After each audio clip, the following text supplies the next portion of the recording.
My half-sister and I both chose a beastkin mate in our last life. She picked first and chose the leopardkin Kaelon, with the perfect looks and powerful family background.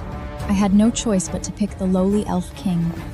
3 years later, the leopardkin's mistress and Barstard knelt before my sister and humiliated her completely. Meanwhile, I took control of the entire elven court and earned my husband's devotion. She pushed me off a cliff out of jealousy.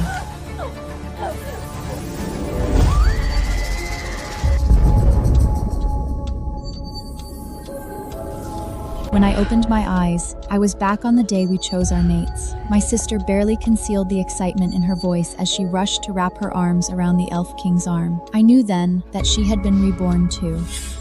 The elf is lustful by nature.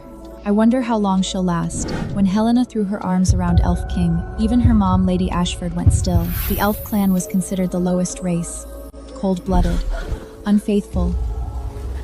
In every sense, the leopardkin, by contrast, made it. One wife, no exceptions. Loyalty written into their bones. And the leopardkin male standing in the room today was the future clan leader. Sharp-eyed, broad-shouldered, the kind of man every woman in the room had been silently fascinated about. The Helena still wouldn't let go of that arm.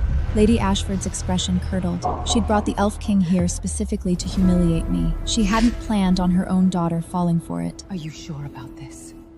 Mother, he's the only one I'll ever marry. Even the Elf King turned to look at her, his thumb slowly caressing her skin. Lady Ashford pressed her lips together and gave in. With that settled, the leopardkin male Kaelon turned to me. He dipped his head in a slight, unhurried bow. Then it's you. Miss Mara, I'll send the betrothal gifts tomorrow. In my past life, it was Helena who had chosen Kaelon. She'd walked into House Ashvale as its new mistress, draped in the prestige of the most powerful leopardkin family in the region. He seemed devoted to the surface 3 years of polished appearance. Then a woman appeared at the gate, with his 10-year-old son. Helena came apart. She ran home to her mother, dignity in pieces. But Kaelon had spent years building his reputation carefully. He brought the woman and boy home under the excuse of a drunken mistake, and to protect the leopardkin tradition against taking a second wife, he divorced Helena outright. Lady Ashford marched back to House Ashvale to demand answers. The mistress met them at the door. I'm Lady Ashvale now. Your daughter aren't anymore. What exactly are you going to do about that? Give it time. I'll be the clan leader's wife. Then his mother. Helena unraveled. She sat in the courtyard every day vacant and muttering when someone passed close end. I'm the clan leader's wife! I am! Both hands, her face twisting. My elf king husband, by contrast, had been born into nothing, but he dismissed every one of his kept women. He trained relentlessly and built his court up from scraps. People said I'd made the better choice after all. Even Lady Ashford, who had never bothered to hide her contempt for me, started showing up at my door with fake smiles, asking me to visit. Then Helena had one of her lucid moments. She lured me to the edge of the cliff. I'll drag you down to hell! Her eyes hatred as she shoved me over. Now she's chosen my husband instead. I wonder if she can handle the Elf King's excessive affection.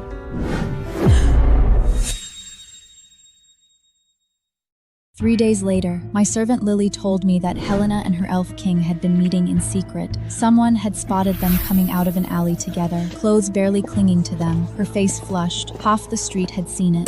But we hadn't officially married into the family yet. This was not allowed. She came to me the same afternoon, brimming. Obviously, my fiancé loves me. This is just how he shows his love for me. Mind your own business. If you say a single word to Mother about any of it, I'll make your life miserable. I just watched her go. She looked nothing like the girl she used to be. The softness was gone. On our wedding day, 2 wedding horse carriage left the estate together. I knew why he'd gone through this now. The matriarch once said to him, "You are the only heir. You must marry a noble woman. To continue the bloodline, that was the only condition for me to inherit clan leadership." But his mistress was low-born, ineligible. He needed a proper wife. If she gave him a son first, better either way. Wake up! Sorry, everyone. My son misses his father. His father? Was this his mistress? He got confused. He didn't mean anything by it. Today is my wedding. Can't you keep your child in hand? If he'd startled the horse carriage, I'd have had all your heads. Get them out of here! The woman's face went white. I'm so sorry. We're leaving. I wasn't about to let this dissolve quietly, husband.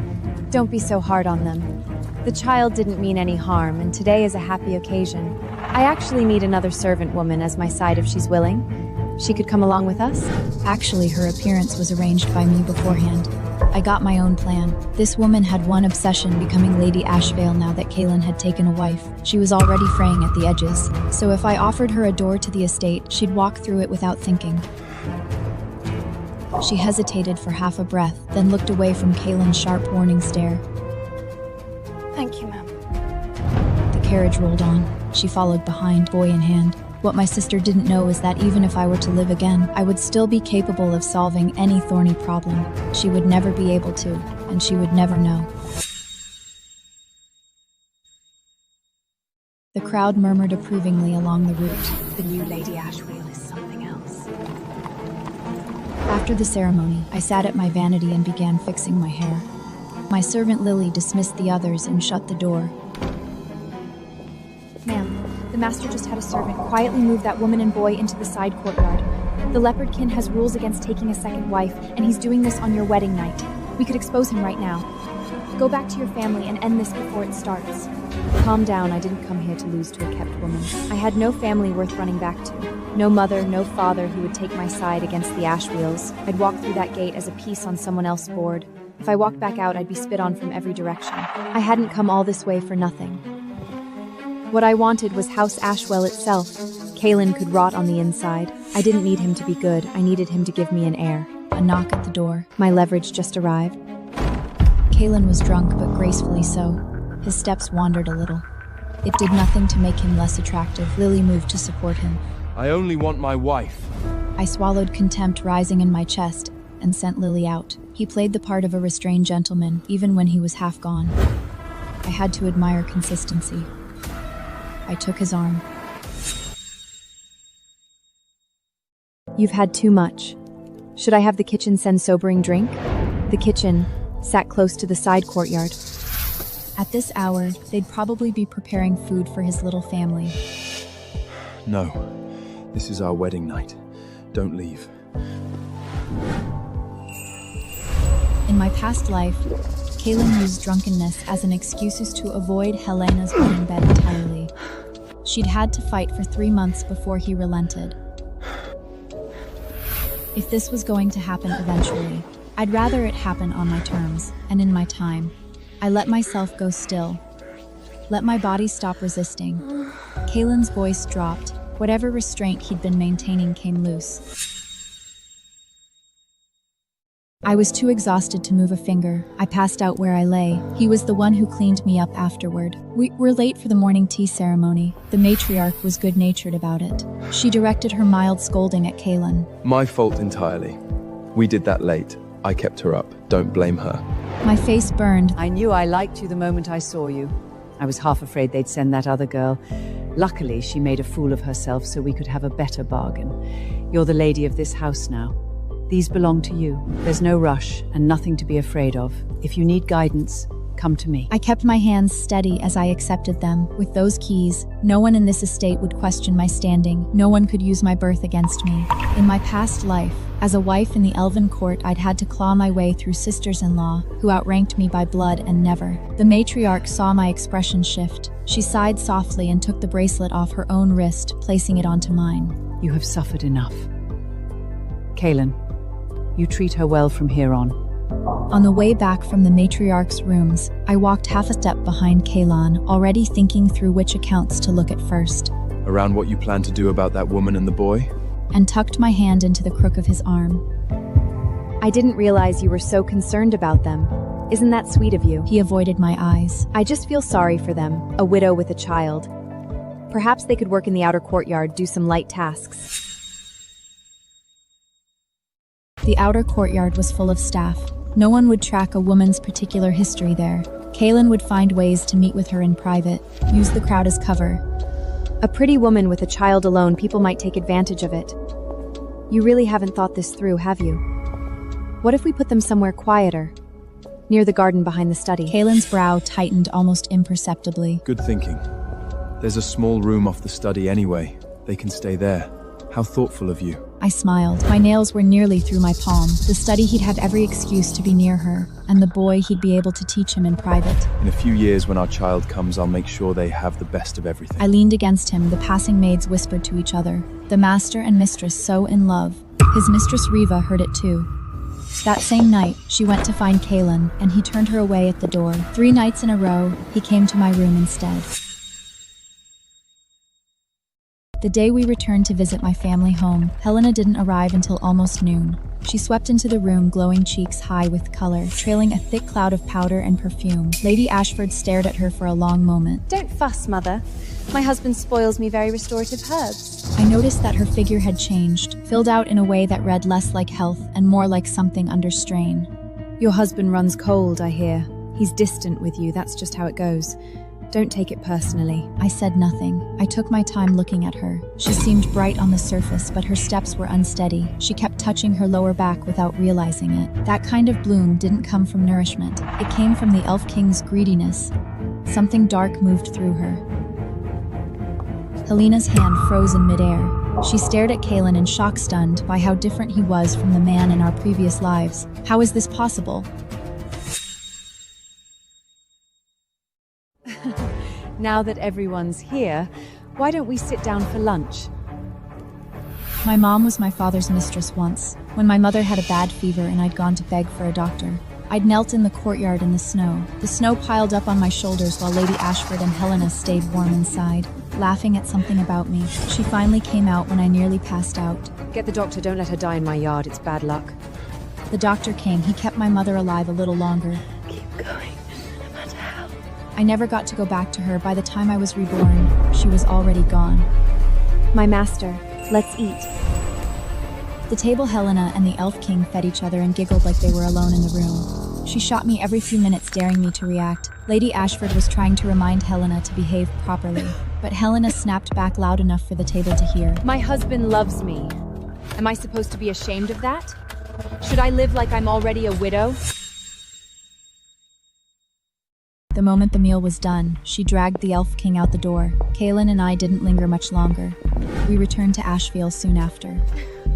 Rava, you have a gift for this. Come and do this for me every day. I hadn't realized she'd caught your eye. She came to the manor on our wedding day. A sad case. No family. I've tried to look out for her a little. You've got a good heart. I always knew it. Ashweel is lucky to have you. Settled naturally with the matriarch into discussion of the household's recent affairs. At an important point, Nana White waved Riva out without a second glance. The look in Riva's eyes as she left was pure jealousy. Over the following days, Riva worked hard to endear herself to Granny White, attending her morning and evening, massaging her shoulders, patting her back. The matriarch was charmed and gave her several valuable gifts. Kaelin quietly warned Riva multiple times to be careful. To keep a lower profile, it had no effect. Eventually, he gave up and stopped going to see her entirely. He even began handling his affairs from my room. I was busy. I was working through the full extent of Ashvile's assets. The shops, the properties, the land deeds. The estate was substantial. The accounts were tangled and deep. Once I had a clear picture, I summoned the heads of every major business. They arrived curious and uncertain. The moment they saw me, they understood. The new lady of the house was establishing authority. The moment the meal was done, she dragged the Elf King out the door. Kaelin and I didn't linger much longer. We returned to Ashfield soon after. Rava, you have a gift for this. Come and do this for me every day. I hadn't realized she'd caught your eye. She came to the manor on our wedding day. A sad case. No family. I've tried to look out for her a little. You've got a good heart. I always knew it. Ashweel is lucky to have you. Settled naturally with the matriarch into discussion of the household's recent affairs. At an important point, Nana White waved Riva out without a second glance. The look in Riva's eyes as she left was pure jealousy.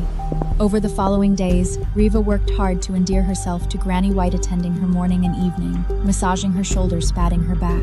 The matriarch was charmed and gave her several valuable gifts. Kaelin quietly warned Riva multiple times to be careful. To keep a lower profile, it had no effect. Eventually, he gave up and stopped going to see her entirely. He even began handling his affairs from my room. I was busy. I was working through the full extent of Ashvile's assets. The shops, the properties, the land deeds. The estate was substantial. The accounts were tangled and deep. Once I had a clear picture, I summoned the heads of every major business. They arrived curious and uncertain. The moment they saw me, they understood. The new lady of the house was establishing authority. Understanding this, their manner took on a subtle edge of condescension. I didn't rush. I drank half a cup of coffee before I gestured for them to sit. Granny White has given me full responsibility for House Ashwheel's affairs. Her trust deserves to be honored. These are the ledgers from each of your businesses over the past 3 months. The irregularities have already been noted. Lily set the ledgers on the table and shook out a small leather-bound book covered in my annotations. The men exchanged glances. Those with clean hands sat calmly. A few others had gone visibly pale and were sweating. I caught Lily's eye. Lily took the book and dropped it into the brazier. We have a new administration. The past stays in the past. But I do not tolerate dishonesty. I trust you all understand that. The men looked at each other and wiped their foreheads. Yes, my lady. Understood completely. Running the household was not enough. The shop managers looked unimportant on the surface, but they were the foundation of the Leopard clan's wealth. To hold real power, I needed to hold this. I dealt with the end of the business and returned to the manor. I arrived to find Riva in the courtyard, face bright. The boy pressed against her side. Kaelin stood nearby looking at them with a quiet smile. I paused for only half a breath. What's happening? He stiffened. The boy's gift has awakened. A smile froze in my mouth. In that other life, this child hadn't shown any talent until 3 years after entering the household. He was early by years. I bent down and patted the boy on the head with a smile. Clever boy. Awakening your gift this young. What a comfort you must be to your mother. You had better treat her well. The boy glared at me. Bad woman! You stole my father! My lady, I'm so sorry. I spoiled him. Terribly, he doesn't know what he's saying. He certainly has been spoiled. Speaking out of turn to your beaters is a serious breach. By the laws of this household, he will kneel in the courtyard for 2 hours. Reva went white. She looked instinctively toward Kaelin. Kaelin frowned. The child is young. Don't be so hard on him. When a child has no father to teach him, his mother must do it instead. I turned to Kaelin. Or are you saying I no longer have authority in my own household? That a servant matters more to you than your wife? He closed his mouth. Riva grabbed my sleeve. Tears were already falling. My lady, I'm nothing. But I'm supposed to a Granny White soon. If I'm late, she may be displeased. I gave a cold laugh and had a chair brought out to the courtyard. I sat down. How impressive. A servant who walked in from outside the gates, daring to correct her mistress. Someone asks Granny White if she wishes to discipline a servant who has spoken out of turn and uses her position to threaten her betters. Lily was already moving. Kaelin finally lost his patience. Don't you think this has gone far enough? The boy didn't mean any harm. Rava hid behind him, fingers clutching his sleeve. Standing together like that, they looked like a family. I ignored them. I picked up my coffee and drank. Kaelin was shaking with suppressed anger. Lily's voice carried across the yard before they could. Granny White says let him kneel. 3 hours. Then cut off their meals and confine them to the storage rooms. I smiled and looked at Kaelin frozen in place. Well, husband? Then I walked past them and left. Kaelin wouldn't openly defy the matriarch. Whatever his feelings, he had not yet inherited full control of House Ashvale. And the old patriarch, cold and sharp and silent as a blade, listened only to his wife in all things, and gave even his own son very little ground. I had known from the beginning that the matriarch was the key. I had made sure to earn her genuine affection. That night, Kaelin did not come back to her room. He sent a servant to say he was sleeping in his studies. Lily fumed. The study. Right. Gone to keep that woman and her boy company. I thought my lady had finally found something good. Now it turns out he's just another faithless beast. I sat at my desk, calm, working through the ledgers. Kaelin was a predator by nature. Then I would be the soft, charitable creature who absorbed everything he had, one quiet bite at a time. The following morning, the news was everywhere. Lord Kaelin of Ashvale kept a mistress. Her son was 7 years old. No one knew where the rumor started, But the woman's name, her origins, her address, and a description of the boy himself had all been exposed in full. The reputation Kaelin had spent years carefully building was destroyed in a single morning. Within the Leopard clan, the backlash was immediate. Helena sent word through a messenger. She said I would eventually be cast aside, and that when that happened, she shouldn't come crawling. But word had it that Helena was more entangled with the Elf King than ever. She had passed out in bed several times already. Multiple physicians had told them plainly to stop. It made no difference. Helena was taking tonic after tonic, holding her body together through sheer stubbornness. The Elf King, meanwhile, seemed sharper than ever. His power had grown considerably. I set the letter aside. Kaelin's voice came through the door, strained. My lady, please believe me. That boy has nothing to do with me. Lily swore at him, several rounds of it. He knew he had no ground to stand on and didn't argue back. When Lily had finally worn herself out, I walked out slowly. My lady. His eyes lit up. He grabbed her sleeve. You believe me. Granny White came through the courtyard gate at the same moment, walking stick in hand. She brought it down on Kaelin's back without a word of warning. She stopped only when blood showed through the cloth. Then she turned to me with tears in her eyes. My child, this house owes you an apology. I know what you've endured, but the clan is calling for this fool to be stripped of his standing. My hands are tied. Write him a letter of dismissal. House Ashvale will not leave you with nothing. My eyes went red at the rims. I dropped my chin, one hand resting against my stomach, voice unsteady. But I am carrying his child. Are you asking me to leave with it? Both Granny White and Kaelin went still. A long silence. Kaelin stared at my stomach. When he finally spoke, his voice was barely there. I have wronged you. Send that woman and her boy out of this house immediately. House Ashvale has one lady. Her child will be the next head of this house. The only one. You're the only one who truly wants me here. I thought Ashwell was going to turn me out. On the surface, I was overcome with gratitude. Inside, nothing moved at all. From this day forward, Kaelin had no path to the clan lord's seat. Riva and the boy, without House Ashvale behind them, amounted to nothing. All those careful months of maneuvering had come to this. In a corner where no one was watching, a trace of satisfaction surfaced in my eyes. Riva and the boy wept and screamed at the manor gates for half a day. They aired everything, every promise Kaelin had ever made them. The passers-by listened and shook their heads. Whatever remained of Kaelin's upright image was finished. I, meanwhile, came out of everyone's mouths as the generous, gracious wife who had put up with far too much. Helena had been watching from the road, intending to laugh. She wandered into the front hall instead, looking dazed. To what do I owe the visit, sister? You came all this way yourself.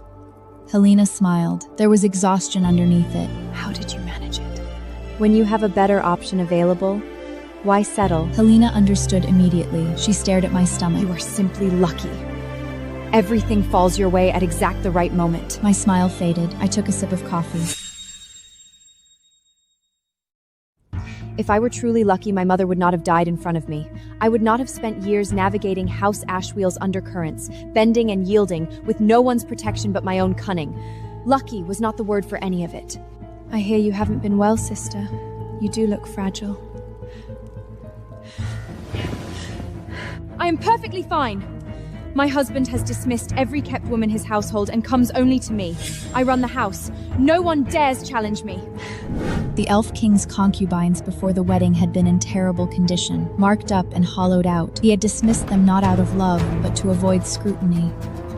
When he came to Helena's room, it was not affection that drove him. It was appetite. Helena could endure it now. But the longer this continued, the more her body would fail. She was heading toward death in that bed. In that other life, I had stumbled onto what the concubines were suffering and been horrified. The Elf King's power was sustained through physical intimacy. Without it, he could not focus on his training. That night, I barred my door. He went to a brothel instead. I had sat alone the whole night and reached a decision. I would poison him. Not enough to destroy his power, just enough to end his appetite. It had taken careful thought. I found a physician I could trust, confirmed the dosage, and had the compound concealed inside a gift from the women who shared the household, then placed it on the Elf King myself. When he discovered what I'd done, I wept until my face was ruined. They've always treated me like dirt. They brag that one of them will be the next clan leader's consort. And now they've decided to go after my husband. How will you survive this? The Elf King's expression had gone cold. He sent someone to look into it and found she was telling the truth. He pulled her close, held her through her trembling, and for the first time began to truly keep to himself. His manner toward her slowly became kind. Helena would never know any of that. She had convinced herself the Elf King genuinely loved her. She would hold that belief as long as she could. The only question was how long she would last. Helena was nearly at the door when she paused at the sight of Reva and her son was still out on the road. She turned and said something quiet to the maidservant behind her. Then the mother and boy were simply gone. The months of pregnancy passed without much difficulty. The child inside me was cooperative enough to let me keep working. I managed the shops, handled household affairs, stayed busy. Kaylan grew more attentive by the day. He trailed after me, asking about my comfort and my health until I found it tiresome and went out simply to have some air. That was when news came to Ashvale. Helena had miscarried. I hadn't known she was pregnant. I went to see her myself. Standing beside the bed, I frowned. Under the heavy perfume, there was a deeper smell. Rotting sweetness. I told you before. You cannot continue like this. Why did neither of you listen? The Elf King's expression drifted past him and left without looking back. You must be pleased. Before I could answer, Lady Ashford burst in through the door, tears already running. She reached for her daughter's hands and begged her to come home. No, I am not going back. I am happy here. Why would I leave? She was growing louder, more agitated, but I had gone rigid. My lady, it is still too early. You are not due yet. The reaction she was having was too strong. I stopped thinking about Helena. Ashfile's midwife was already there when they arrived. The physician came at once when summoned. Outside the birthing room, I could hear Kaylin and Granny White talking in tight, anxious voices. If something goes wrong, save me. If I didn't make it, Kaylin would bring Reva's boy home and install him. She knew it. There was nothing protecting my child from that future except myself. Only if I survived did any of it have a chance. I lost consciousness entirely. When I came back to myself, a small warm shape was lying beside me on the bed. Congratulations, my lady. A daughter.